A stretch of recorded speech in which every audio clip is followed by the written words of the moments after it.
pada waktu itu ya Israel dalam keadaan yang cukup makmur, tapi terjadi banyak penyimpangan di masyarakat, di politik, termasuk juga di rumah Tuhan. Sehingga mereka itu beribadah, tapi ibadahnya itu ibadah yang jahat.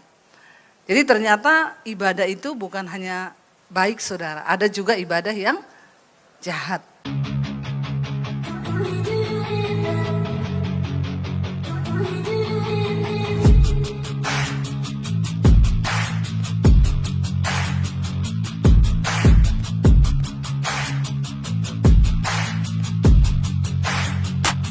Selamat datang di channel Bela Kebenaran. Kami hadir untuk memberikan informasi opini dan atau fakta terhadap situasi yang sedang terjadi. Mari dukung channel ini dengan cara menekan tombol subscribe dan bunyikan loncengnya. Terima kasih.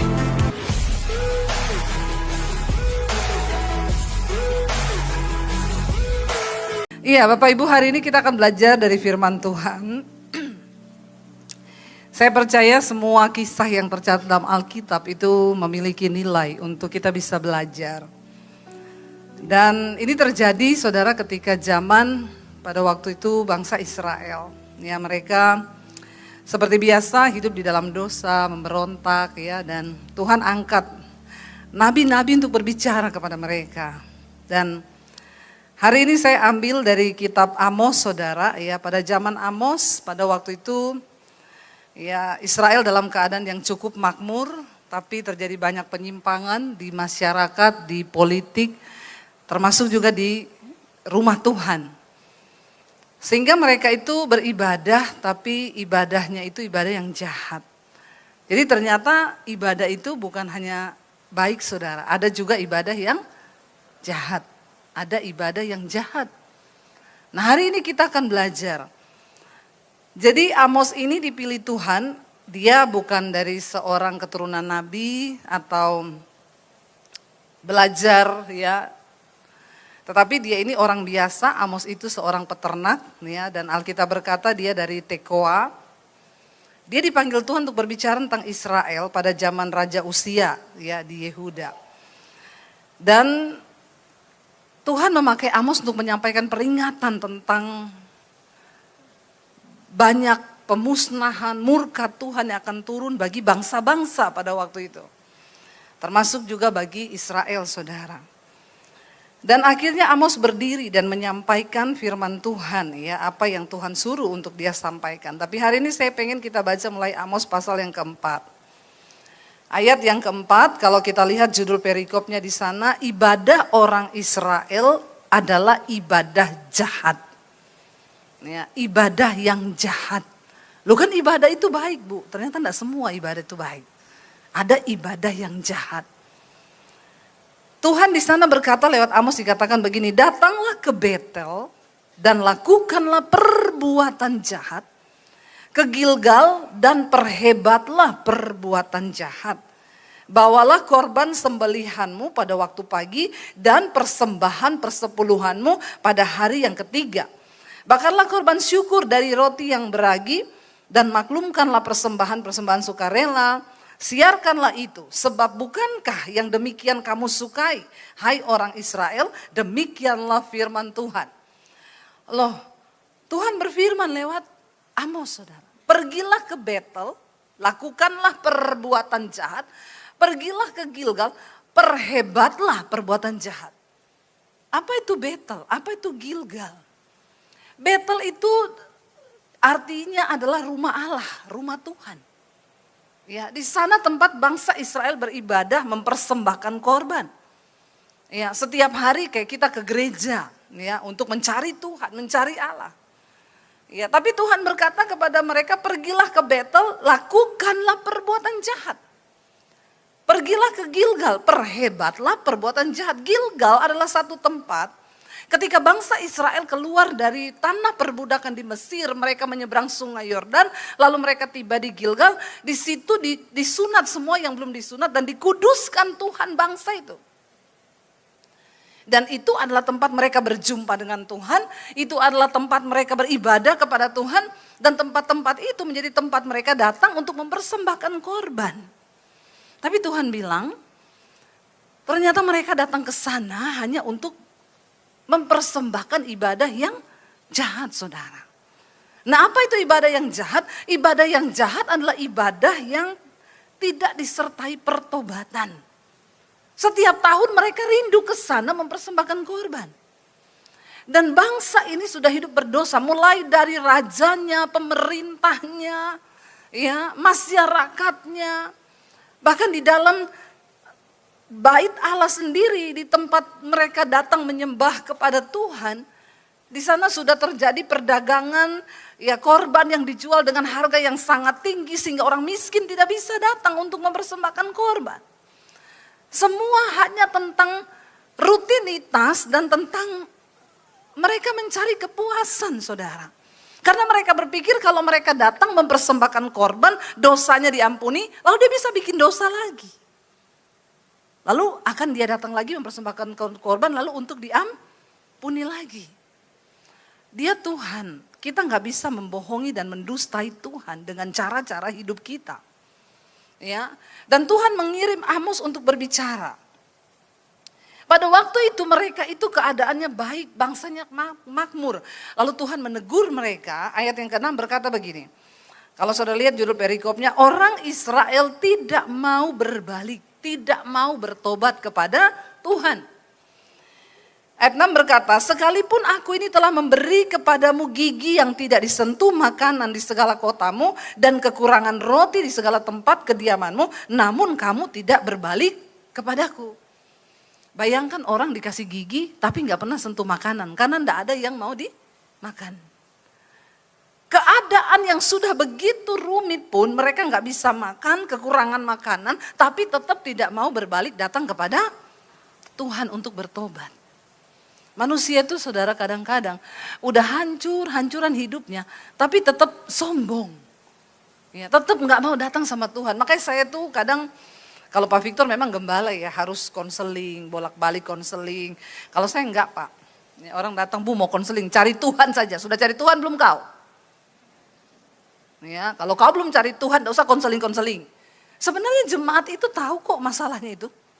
Sebenarnya orang Kristen itu tahu kok semua masalahmu itu ada dalam Alkitab, amin. Cuma persoalannya cari Tuhan atau belum, nah itu. Ya, kalau orang nggak cari Tuhan itu kerjaannya konseling terus itu, Pak. Nah, nanti ada datang balik lagi, konseling, padahal masalahnya itu aja.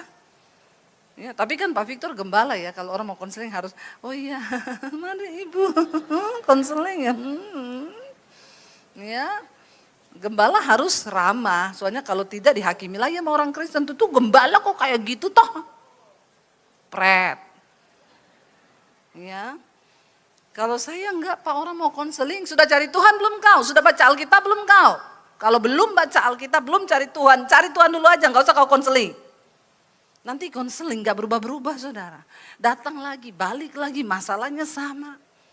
Ya, ada bapak-bapak, saya pelayanan, Bu, boleh minta waktu enggak mau konseling? Pak, hari ini saya khotbah 5 kali.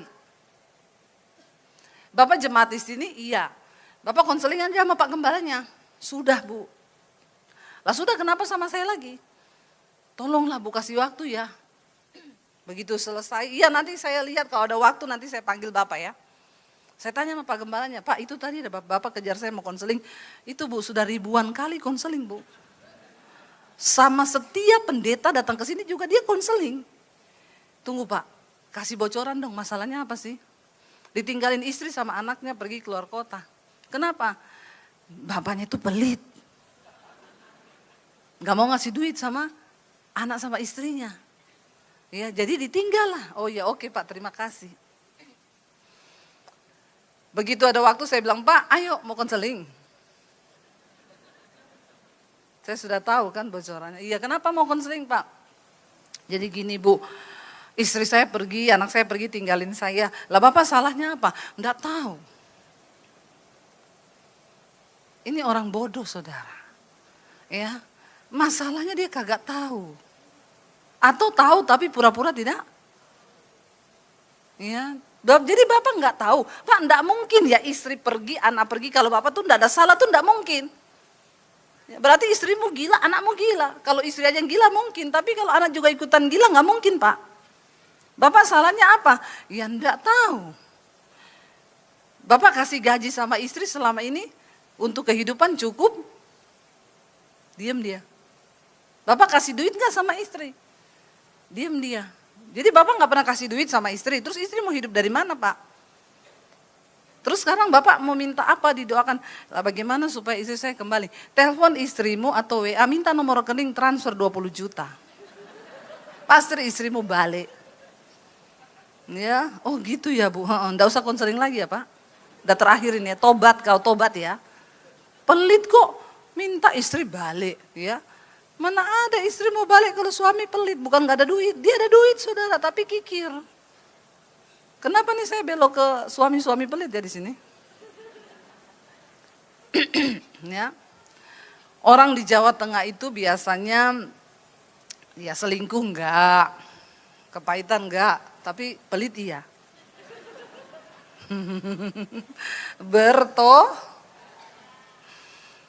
Haleluya ya. Jadi ya susah saudara kalau udah kayak begitu ya mau bagaimana ya. Kau tahu firman tapi kau tidak mau berbalik sama Tuhan. Kita ini tahu masalah kita. Ini Tuhan berkata, dia tuh sudah saudara. Bayangkan orang dikasih gigi gak bisa makan karena gak ada makanan. Roti juga tidak ada. Seringkali usaha kita sudah gagal. Gak ada penghasilan. Tapi gak mau berbalik sama Tuhan. Malah bikin dosa, bikin dosa, bikin dosa.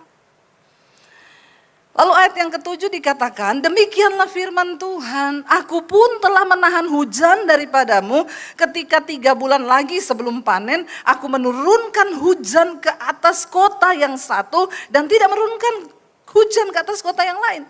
Ladang yang satu kehujanan, yang ladang yang lain tidak kena hujan dan menjadi kering. Yang satu udah mau panen, diturunkan hujan, rusak semua, jadi nggak ada hasil panen. Yang satu nggak ada hujan sama sekali, jadi kering semua. Ladangnya tidak menghasilkan, nggak ada pemasukan, hidupnya susah luar biasa. Tapi firman Tuhan berkata, bahkan penduduk 2-3 kota pergi terhuyung-huyung ke satu kota untuk minum air, tetapi mereka tidak menjadi puas. Namun kamu tidak berbalik kepadaku, demikian firman Tuhan. Udah bertubi-tubi masalah datang. Udah begini, udah begitu. Makanya nanti ya Pak Gembala kalau ada orang datang banyak masalah, satu aja Pak suruh bertobat. Cari Tuhan. Ya. Saya sekarang begitu saudara, orang Bu mau konseling, bertobat, cari Tuhan. Itu toh pasti. Ya, kenapa hidupmu banyak masalah? Karena kau enggak mau bertobat.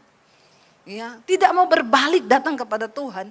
Bayangkan keadaannya cari air aja terhuyung-huyung dari satu kota ke kota yang lain. Tapi tetap tidak mau berbalik dan bertobat datang sama Tuhan. Ayat 9, aku telah memukul kamu dengan hama dan penyakit gandum. Telah melayukan tanaman-tanamanmu dan kebun-kebun anggurmu, pohon-pohon ara dan pohon-pohon zaitunmu dimakan habis oleh belalang. Namun kamu tidak berbalik kepadaku, demikianlah firman Tuhan.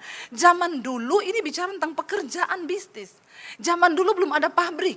Mungkin kalau sudah ada pabrik Tuhan akan berkata, sudah aku bangkrutkan pabrikmu, sudah aku tutup usahamu, tokomu sudah sepi, tapi kau tidak mau berbalik cari aku. Amin. Karena dulu itu orang kerjanya memang cuma gandum, ya ternak dan lain sebagainya. Dikirim penyakit ke atas tanamannya, tidak ada hasil panen. Enggak ada penghasilan, tidak punya pekerjaan. Tapi tetap sombong, tidak mau cari Tuhan. Enggak mau bertobat.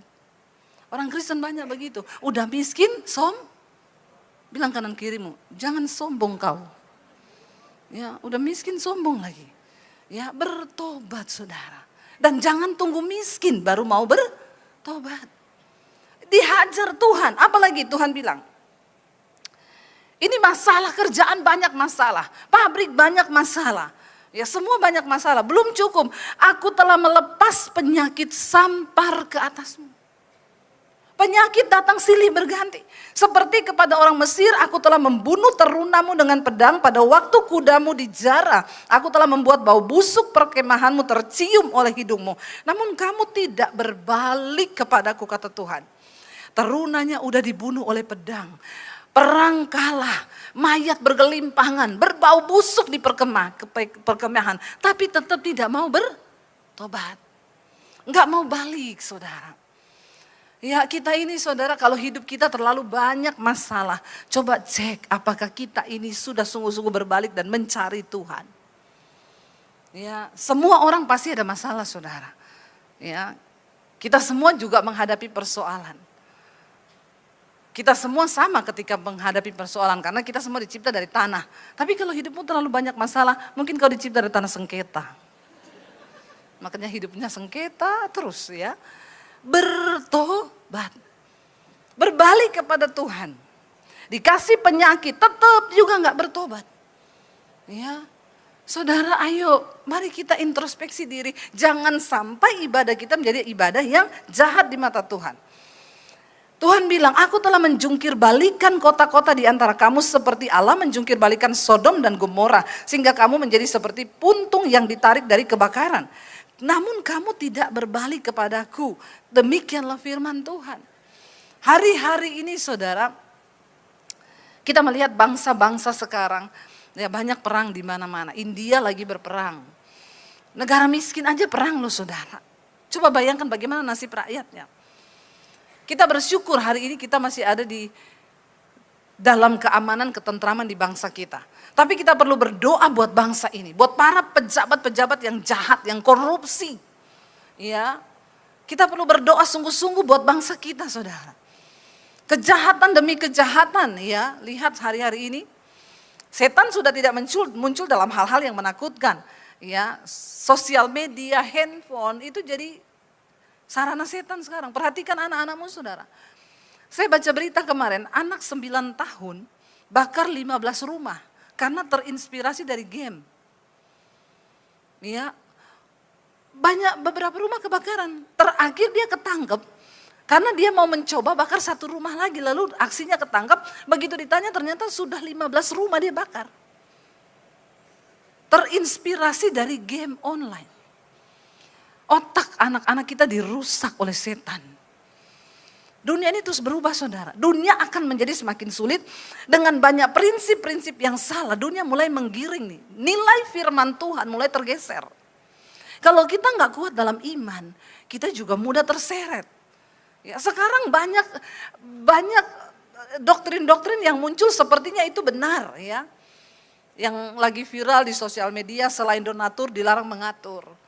Ya enggak, perempuan-perempuan suruh cari laki-laki yang bisa jadi donatur. Kami cari yang jadi provider. Yang bisa membiayai. Akhirnya hidupnya ditentukan oleh prinsip yang salah. Ya kalau ada cowok datang tanya dulu kamu naiknya apa, punya mobil apa kagak, punya ini. Nilai bergeser menjadi uang nomor 1, enggak ada cinta lagi. Ya karena dia bilang kalau ada uang bu, cinta datang dengan sendirinya. Tapi kalau nggak ada uang, ya bagaimana mungkin? Kalau saya katanya saya pilih menangis di atas Mercy daripada nangis di atas beca. Goblok nggak? Ngapain kamu nikah mau nangis? Ya, naik Mercy, naik beca kalau nangis juga buat apa? Tapi tanpa disadari generasi ini dibawa bergeser saudara nilai-nilai kebenaran. Tuhan nggak pernah ajarin itu. Kenapa kita harus mencari Tuhan? Karena waktu kita berjumpa Tuhan, kita ketemu kebenaran yang benar. Dunia tidak menunggu saudara berubah. Saudara mau berubah atau tidak urusanmu. Dunia terus menggilas. Dia nggak tunggu kamu, saudara. Ya, dan satu yang Tuhan Yesus berkata bahwa ada satu hal yang bisa mengalahkan dunia itu, yaitu iman kita kepada Tuhan.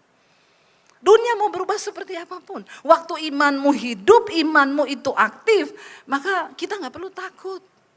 Karena janji Tuhan bagi orang-orang yang hidupnya sungguh-sungguh melekat dengan Tuhan.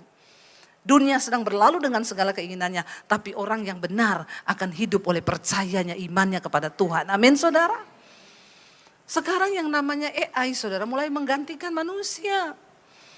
Ya, di Tiongkok kemarin rumah sakit AI dibuka, ribuan pasien. Ya, sekarang saya baca kemarin robot untuk operasi AI, saudara, bukan dokter lagi, robot. Bahkan kemarin saya baca AI itu bisa mendeteksi kanker Ya, itu hanya dalam waktu berapa jam. Lebih pintar daripada dokter. Ya, di Jerman kemarin pendeta udah khotbah di gereja pakai AI yang khotbah kayak saya gitu tapi AI. Lalu orang tanya, Bu, bagaimana kalau sudah yang khotbah AI bukan manusia lagi? Ya setidaknya dia nggak selingkuh, dia nggak homo kan, nggak lesbi. Lebih kuduslah AI daripada pendeta. Tuhan bisa pakai apa aja. Kalau kita nggak mau berubah, hari ini dunia semakin berubah, saudara. Beberapa pekerjaan mulai digantikan oleh teknologi. Kalau tidak ada nilai plus dalam hidupmu, mau kemana engkau? Nilai plus kita bukan tambah ilmu, jadi pinter S1, S2, S3, no. Hidup menurut firman Tuhan, taat sama firman, karena firman Tuhan itu hikmat Allah dalam diri kita, katakan. Itu yang kita punya. Yang ada sekarang udah gak pinter, ya udah goblok, gak takut Tuhan lagi. Ini bangsa ini. Udah hancur, gak ada makanan, ladang gagal panen, sakit keadaannya, tapi gak mau bertobat. Ini paling bodoh saudara mereka. Tapi Tuhan kasih satu jalan keluar. Bagaimana supaya kita bisa kembali kepada Tuhan? Kalau saudara baca di Amos 5 itu ratapan tentang Israel, mereka akan rebah dan tidak akan bangkit lagi. Murka Tuhan turun atas mereka. Tapi Tuhan kasih kita cara. Amos pasal 5 ayat yang keempat. Kalau saudara baca judulnya di sana, jalan yang menuju hidup. Ada jalan keluar. Jalan yang menuju hidup. Baca ayat yang keempat. Amos pasal 5 baca 1, 2, 3. Sebab beginilah firman Tuhan kepada kaum Israel. Carilah aku, maka kamu akan hidup. Cari Tuhan, maka kita akan hidup. Ayat yang kelima, baca bersama. Janganlah kamu mencari Betel, janganlah pergi ke Gilgal, dan janganlah menyeberang ke Beersheba. Sebab Gilgal pasti masuk ke dalam pembuangan, dan Betel akan lenyap. Artinya apa saudara? Bukankah Betel itu adalah rumah Tuhan, tempat bangsa Israel datang beribadah dan mempersembahkan korban? Bukankah itu adalah tempat mereka berjumpa dengan Tuhan? Bukankah Gilgal adalah satu tempat di mana Tuhan menguduskan orang Israel? Tapi yang ada ternyata selama ini mereka pergi ke Betel, mereka pergi ke Gilgal, mereka datang untuk beribadah, tapi ibadahnya adalah ibadah yang jahat. Kenapa? Karena tanpa pertobatan dan bukan Tuhan yang mereka cari. Banyak orang Kristen datang ke gereja hari-hari ini cuma cari berkat. Kenapa ke gereja? Pengen didoakan punya anak. Kenapa lu ke gereja? Utang online belum dibayar. Kenapa lu ke gereja? Soalnya sakit. Kenapa lu ke gereja? Banyak alasan kita datang ke gereja. Dan hanya sedikit orang yang sungguh-sungguh mencari Tuhan dalam hidupnya. Makanya Tuhan bilang, carilah Tuhan, maka kamu akan hidup. Jangan kamu mencari Betel, jangan mencari Gilgal. Tapi cari Tuhan. Amin saudara. Mari kita bertumbuh menjadi jemaat yang dewasa. Kalau kau ke gereja tanpa pertobatan, kau ke gereja tanpa mencari Tuhan, maka sia-sia saudara, kita gak akan dapat apa-apa. Kalau kita jadi orang Kristen yang tidak pernah rindu mencari Tuhan, mencari kehendaknya, mencari pikiran Tuhan. Kita cuma sibuk cari sesuatu, ujung-ujungnya untuk memuaskan lagi kedagingan kita. Dan kita membiarkan Tuhan itu sedih saudara. Saya bersaksi saudara, ada 2 suami istri. Mereka itu 2 orang, mereka sepasang suami istri. Mereka gak punya anak, ya sudah menikah bertahun-tahun tapi gak punya anak.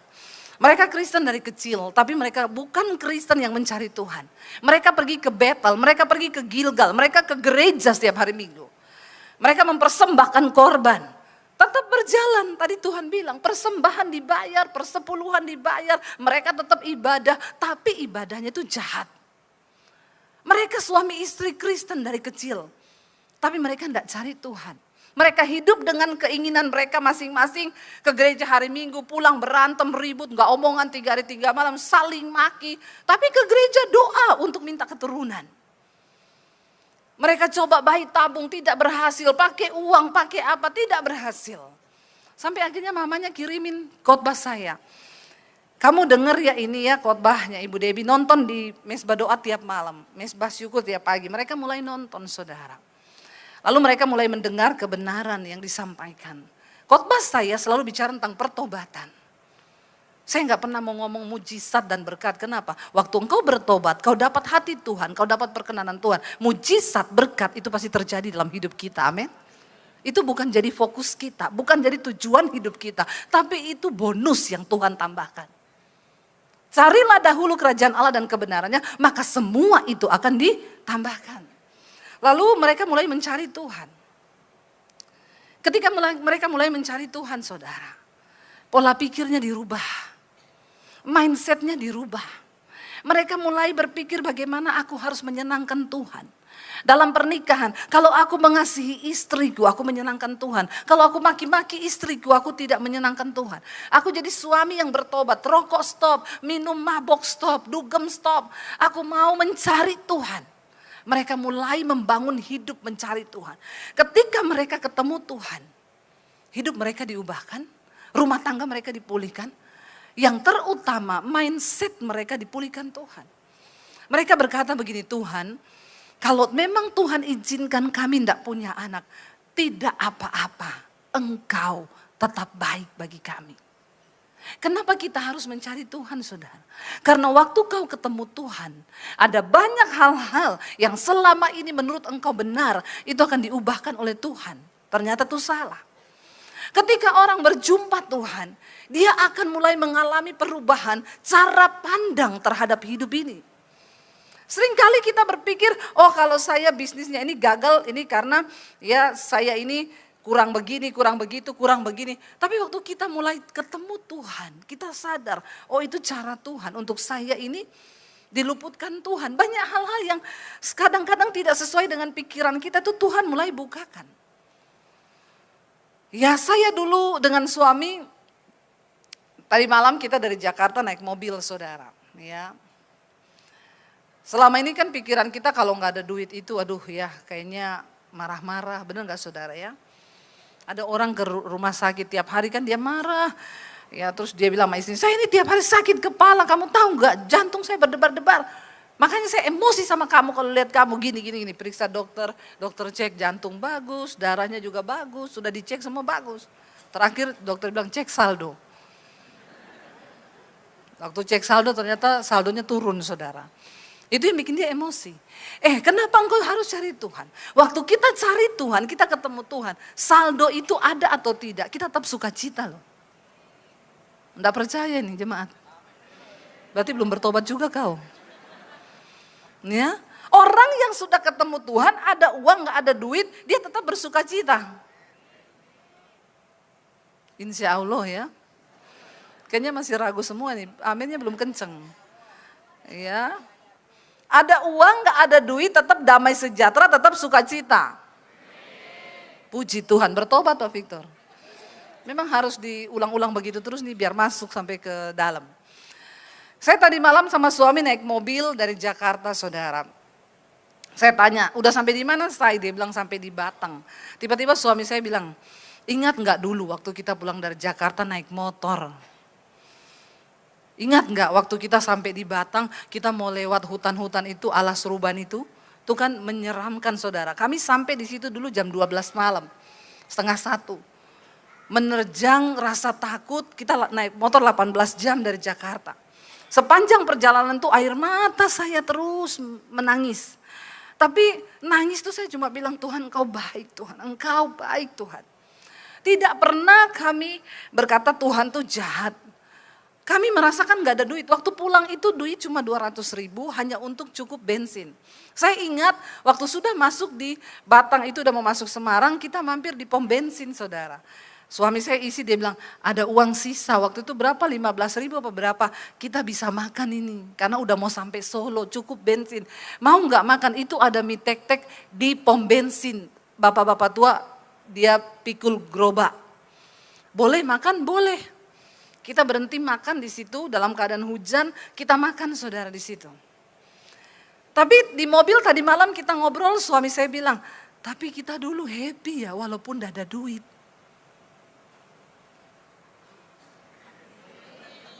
Masih tidak percaya lagi loh. Ya, saya nih ngomong karena saya mengalami saudara, bukan saya nggak mengalami. Jadi jangan saudara bilang, Bu Debbie itu loh ngomong kalau nggak ada duit orang happy, sukacita, pret. Saya ngomong karena saya pernah mengalami, benar. Kita tadi malam berdua di mobil cerita, suami saya bilang, tapi ya kita dulu ya, heran ya non, tiap hari itu ya hidupnya ini cuma mikir besok jatuh tempo, besok bayar sekolah anak, besok nggak ada duit, besok, tapi kita happy. Haleluya, terjadilah ya, sesuai dengan yang kau aminkan. Lo bener, waktu kita mencari Tuhan dan ketemu Tuhan, ini loh bedanya saudara. Ayat ini bilang carilah Tuhan, maka kamu akan hidup. Bicara hidup di sini bukan cuma hidup yang biasa-biasa, bicara hidup di sini bukan hanya hidup secara fisik. Yang pertama, kita akan hidup di dunia ini, bikin hidup jadi lebih hidup. Bukan dengan rokok, tapi dengan Tuhan. Orang yang mencari Tuhan, menemukan Tuhan, walaupun gak ada duit, dia tetap damai sejahtera dan sukacita. Itu benar kami alami. Suami saya bilang, iya loh dulu kita padahal ya hidupnya pas-pasan banget. Ya, tapi kita tetap sukacita loh dulu. Jangan terpaksa juga. Amin, amin, terus latah terpaksa. Iya dari dulu kita bangun pagi pelukan. Sampai hari ini kita masih melakukan hal yang sama. Dulu kita naik motor, kita menyembah Tuhan. Jakarta Solo saya nyanyi di motor saudara dengan bercucuran air mata. Saya nyembah Tuhan. Waktu hujan dari Cirebon sampai di Solo, saya nyanyi terus suka-sukamu Tuhan. Harusnya itu kan nyanyi sambil nari ya, enggak, saya nyanyi sambil nangis.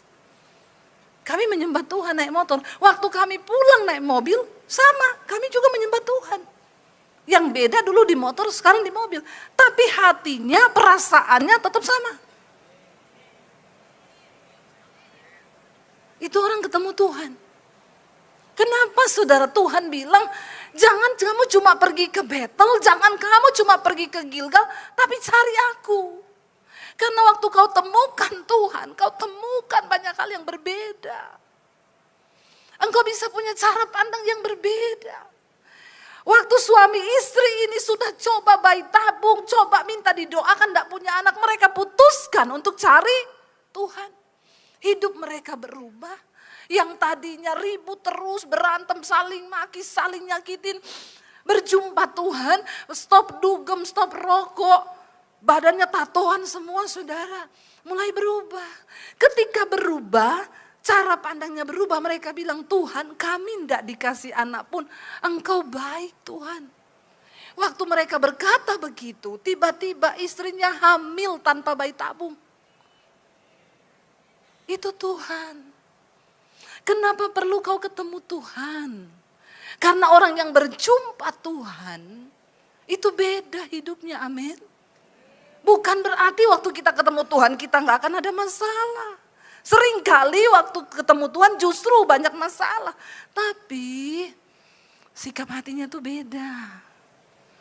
Ya, ini ada anak-anak sekolah misi saya nih ya. Jangan cari Tuhan cuma di sekolah misi. Cari Tuhan dalam hidupmu, sepanjang hidupmu, dimanapun kau berada, cari Tuhan, amin. Ya, sehingga kita menemukan Tuhan, kita menemukan tuntunan Tuhan, kita menemukan rencana Tuhan dalam hidup kita, dan itulah kebahagiaan kita. Dikatakan, ayo, ya, jangan cari Gilgal, jangan cari Betel, ya. Nggak usah kau menyeberang ke Berseba, sebab Gilgal pasti masuk ke pembuangan, Betel akan lenyap. Tapi carilah Tuhan, maka kamu akan hidup, supaya jangan ia memasuki keturunan Yusuf bagaikan api yang memakannya habis dengan tidak ada yang memadamkannya. Saudara, selama Tuhan masih kasih kita waktu, dunia ini semakin berubah. Tapi waktu kita ketemu Tuhan saudara, kita gak perlu takut, amin. Saya bilang sama anak-anak saya, gak usah dengar berita-berita yang menakutkan. Akan begini, satu, fokus cari Tuhan. Fokus cari Tuhan, hormati Tuhan dalam hidup ini. Hidup melakukan firman, bukan cuma hanya sekedar minggu ke gereja, ibadah, bayar perpuluhan, bayar persembahan. Kalau semua itu tanpa disertai dengan pertobatan, menyenangkan hati Tuhan, maka itu akan menjadi ibadah yang jahat di mata Tuhan. Bertobat, yang selingkuh bertobat, ya. Yang bersinah bertobat, yang ngerokok, yang kepahitan. Buat apa kau ke gereja kalau kau kepahitan sama iparmu, sama saudaramu, sama orang tuamu? Ya buat apa saudara? Ayo kita fokus hidup menyenangkan Tuhan. Hidup mengikuti apa yang Tuhan mau. Karena hidup ini bukan soal mencapai semua yang kita mau. Tapi kita harus melakukan apa yang Tuhan mau. Cari Tuhan, maka kamu akan hidup. Dan ketika engkau menemukan Tuhan, engkau akan merasakan hidup yang lebih hidup. Bukan soal ada masalah atau tidak. Orang yang berjumpa Tuhan, dia memiliki cara pandang yang berbeda. Ada uang atau tidak ada uang, engkau akan bilang Tuhan itu baik. Mari bangkit berdiri bersama saudara.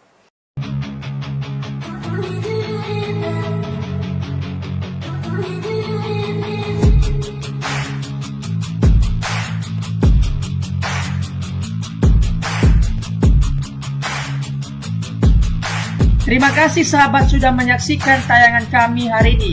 Tuhanlah yang membalas dan memberkati kita semua. Apabila sahabat diberkati, marilah kita dengan murah hati untuk share video ini kepada teman-teman kita yang lain, kepada grup-grup keluarga dan sebagainya. Dan jangan lupa meninggalkan komentar di bawah video ini, serta menekan tombol subscribe video kami, sehingga sahabat tidak ketinggalan video-video terbaru dari kami. Terima kasih. Tuhan Yesus memberkati kita semua. Dan dengarkanlah firman Tuhan singkat ini. Mintalah maka akan diberikan kepadamu. Carilah maka kamu akan mendapat. Ketuklah maka pintu akan dibukakan bagimu. Kita harus melakukan sesuatu sampai sesuatu itu akan terwujud atas hidup kita. Minta, cari dan ketuklah maka Tuhan pasti membukakan pintu.